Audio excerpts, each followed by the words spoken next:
मोहम्मदाबाद कोतवाली के नवनिर्मित मुख्य द्वार व बाउंड्री वॉल का लोकार्पण पुलिस अधीक्षक ओमवीर सिंह ने शिलापट्ट का अनावरण के पश्चात फीता काटकर किया। इस मौके पर आयोजित समारोह को संबोधित करते हुए पुलिस अधीक्षक ओमवीर सिंह ने कहा कि सुरक्षा के दृष्टिकोण से थानों की चारदीवारी व पुलिस अधिकारियों को बैठकर अच्छे ढंग से काम करने के लिए भवन की काफी जरूरत महसूस हो रही थी। इस जरूरत को देखते हुए शासन की ओर से बैरक व विवेचना कक्ष का निर्माण कराया गया है, तो वहीं प्रभारी निरीक्षक ने चारदीवारी व मुख्य द्वार का भी निर्माण कराया है, जो काफी प्रशंसनीय कार्य है। उन्होंने कहा कि अपराध को रोकने या अपराध करने वाले अपराधियों को पकड़वाने में सीसी कैमरे का काफी महत्वपूर्ण योगदान है। उन्होंने मौजूद ग्राम प्रधानों व व्यवसायियों से अपने प्रतिष्ठानों व गांव के मुख्य जगहों पर सीसी कैमरा लगवाने के लिए आह्वान किया। इस मौके पर पुलिस अधीक्षक ओमवीर सिंह ने और क्या कहा, सुनिए। लेकिन पुलिस का मुख्य कार्य है अपराधों का नियंत्रण, अपराधों पर रोकथाम और जनमानस को सुविधा देना, जनमानस की समस्याओं का समाधान करना। आप सभी परिचित हैं, जब से वर्तमान सरकार 2017 से माननीय मुख्यमंत्री जी के नेतृत्व में चल रही है, तब से जन शिकायतों के निस्तारण पर एक विशेष मुहिम के रूप में इसे लिया जा रहा है। हम लोग भी प्रतिदिन अपने कार्यालय में बैठते हैं, स्तर पर सीओ साहब भी अपने कार्यालय पर बैठते हैं और यथासंभव ये प्रयास रहता है कि इस इलाके के या इस थाना क्षेत्र के लोगों को स्तर पर ही न्याय मिल जाना चाहिए, क्योंकि यहाँ से गाजीपुर जाने में उनके समय की भी हानि है और पैसे की भी हानि है। इसी प्रयास में रहते हैं कि जो जहाँ है वहाँ उसे उसकी समस्या का समाधान कराया जाए। लेकिन जो मेरा अब तक का अनुभव है गाजीपुर जनपद का, क्योंकि यहाँ ज़मीनों के विवाद बहुत ज़्यादा हैं और विशेष रूप से आबादी की ज़मीन के विवाद बहुत ज़्यादा हैं और उस आबादी में सामान्य रूप से कब्जेदारी के आधार पर जो जहाँ काबिज है, क्योंकि गांव की तो खतौनी मिल जाती है, कृषि योग्य भूमि की तो खतौनी मिल जाती है, लेकिन आबादी के क्षेत्र में यद्यपि अब घरौनी और घरों की भी जिसे खतौनी कहते हैं उसका बनाने का वृहद कार्य सरकार द्वारा किया जा रहा है, लेकिन फिर भी जहाँ ये कार्य नहीं हुआ है या जहाँ अभी पूर्ण नहीं हुआ है वहाँ पर अभी भी ये समस्याएं बनी हुई हैं। बनने के बाद भी दिक्कत आ रही है, क्योंकि इसके सर्वे में बताते हैं कि जहाँ राजस्व कर्मियों ने मेहनत करके की है वहाँ तो सही है, और जहाँ एक जगह बैठ के केवल लोगों के कहने पे उनके नाम दर्ज कर दिए गए हैं, वहाँ लोगों का ये कहना है कि वो रहते वहाँ पे हैं, जो मौके पे रहता उसका नाम नहीं लिखा, जो बनारस में रहता उसका नाम दर्ज कर दिया। तो ये भी एक विवाद का कारण आने वाले समय में बन सकता है। इसलिए मैं आप लोगों से मेरा अनुरोध है कि थोड़ा जागरूक बनिए। जब आपके गांव की घरौनी बने तो ज़रा देखिए वहीं जो लोग रह रहे हैं, जो वास्तव में काबिज हैं, उन्हीं लोगों का नाम उसमें दर्ज हो। जो नहीं रह रहे हैं उनका नाम दर्ज होगा तो बाद में आगे चल के इसमें दिक्कतें पैदा होंगी। वैसे ही अभी भी एक एक फीट नाली, बारजा, छत, पता नहीं किस किस के लिए लोग अपना सिर फुटा के आ रहे हैं। जो भाई बचपन में साथ साथ खेलते हैं, पता नहीं शादी के बाद ऐसा क्या हो जाता है कि एक दूसरे के दुश्मन बन जाते हैं और सिर फोड़ने पर आमादा रहते हैं। तो मेरा ये आप लोगों से आग्रह है कि कम से कम जो आप का अपना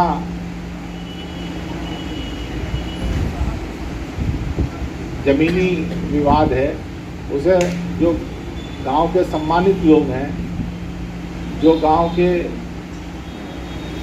मौजूद लोग हैं या कस्बे के मौजूद लोग हैं, उन लोगों को आइए जो मौजूद लोग हैं उनको बैठ के इनका निस्तारण कर लेना चाहिए बनस्पत इसके कि आप एक दूसरे के खून के प्यासे बने और मार धाड़ करें। दुनिया की कितनी बड़ी समस्या हो, अंतोकत्वा उसका समाधान बातचीत से ही निकलता है, लाठी डंडों से समाधान नहीं निकला करता। तो ज़मीनी विवादों में मेरा आग्रह है आप लोगों से, जो समाज के जिम्मेदार लोग हैं वो अपनी महती भूमिका निभाएं और ऐसे उनका निस्तारण कराएं। दूसरा, आजकल एक और आप लोगों ने अखबार में पढ़ा होगा, काफ़ी निकल भी रहा है। वर्तमान सरकार के ही निर्देश में माननीय मुख्यमंत्री जी की पहल थी, हमारे डीजीपी साहब ने भी इसमें फिर हम लोगों को निर्देश दिए। बहुत ज़्यादा संख्या में हम लोग अब पूरे इलाके को, अभी तक शहरी क्षेत्रों पे हम लोगों का फोकस था, जिसे हम सीसीटीवी कैमरों से आच्छादित कर रहे थे। अब गांव के लिए भी शासनादेश उत्तर प्रदेश सरकार का जारी हो चुका है और ग्राम प्रधान, अगर, क्योंकि ये शहर का कार्यक्रम है, अगर कुछ ग्राम प्रधान आए हों तो मेरा उन लोगों से आग्रह है कि हर गांव में कम से कम जो आपके गांव के रास्ते हैं उन पर ज़रूर सीसीटीवी कैमरा लगवाइए। कोशिश करिए गांव में एंटर करते हुए अगर कोई घर ऐसा है जहां उसे सुरक्षित रखा जाता हो, उस पर, क्योंकि इतना बड़ा गांव में आप फाइबर वगैरह तो डाल नहीं सकते, तो जहाँ भी लगाएं उस घर के आसपास ऐसा लगाएं कि 20-30 मीटर के अंदर वो कवरेज हो जाए। क्योंकि अगर आप अच्छा क्वालिटी का कैमरा लगाएंगे तो वो काफ़ी उसका अच्छा कवरेज रहता है। एसडीएम साहब भी हैं, आपकी भी एसडीएम साहब जानकारी में होगा, शासनादेश आ गया है और आप लोग कर ही रहे हैं। हाँ, अभी हम और डीएम साहब और सीडीओ साहब भी जिला स्तर पर करेंगे इसका, क्योंकि इसका भी वो आ गया है, लेकिन मोटिवेट करना पड़ेगा।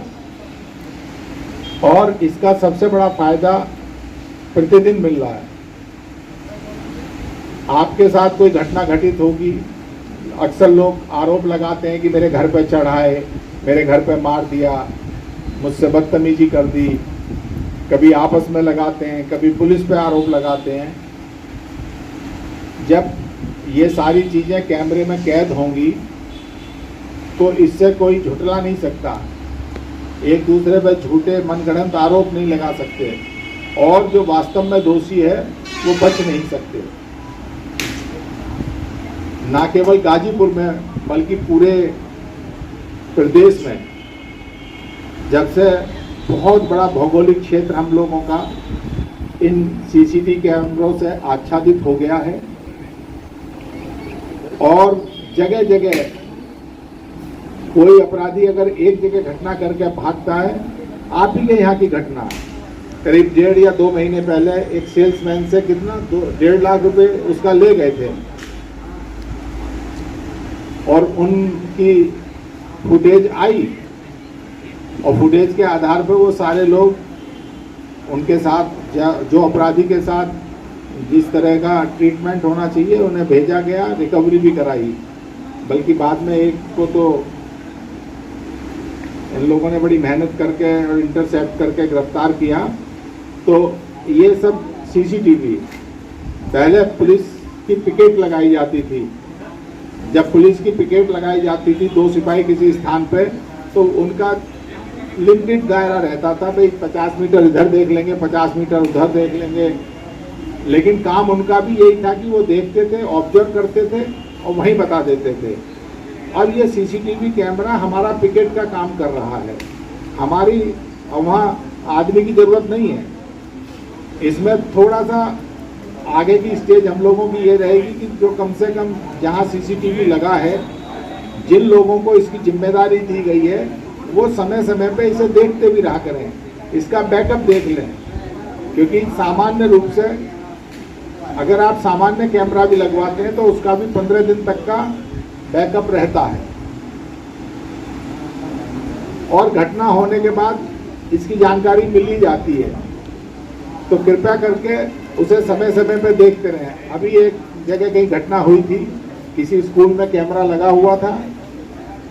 अब आदमी कितना 420 हो गया है, अंदर का कैमरा चला रखा है, बाहर का उसने उससे ध्यान ही नहीं है। जैसे दुकानों पे व्यापारी अपने गल्ले पे तो कैमरा 24 घंटे लगाए रहेगा, और बाहर वाले कैमरे से वो बिल्कुल, अरे भाई जब भी कोई आपराधिक घटना होगी तो आएगा तो आदमी बाहर से ही।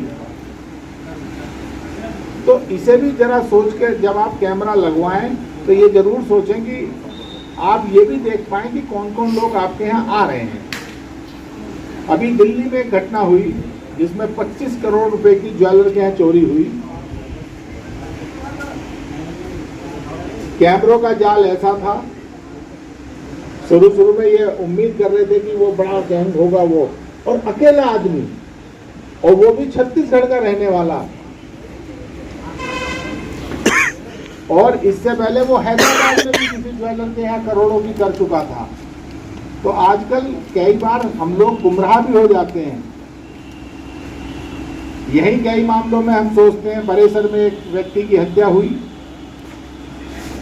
उसमें भी लोग कह रहे हैं कि साहब इतने लोग उतने लोग, जबकि एक महिला के द्वारा केवल उसकी हत्या की गई थी। उनके आपस में प्रेम संबंध थे, आप सभी की जानकारी में होगा, अखबारों में निकला भी था। तो कई बार घटना जो हमें दिखती है, जरूरी नहीं है कि अपराधी ने, हम बिल्कुल उसे सही तरीके से, जब उसका सही खुलासा होता है तब वास्तविकता सामने आती है। तो जो मेरा नंबर 2 पॉइंट था सीसीटीवी कैमरा, इसके अलावा जो आप लोग शहर के व्यापारी लोग हों, व्यापार वर्ग से संबंधित हों या संपन्न लोग हों, मेरा उन सब से आग्रह है कि आप लोग भी अपने अपने प्रतिष्ठानों पर, अपने अपने घरों पर सीसीटीवी कवरेज दीजिए, और 1-2 कैमरा बाहर जरूर रखिए। आप अपने स्ट्रेटेजिक लोकेशन के हिसाब से आप रखिए अपने लिए भी, लेकिन 1 आध कैमरा बाहर जरूर रखिए। कौन आता है कौन जाता है इस पर नजर रखिए।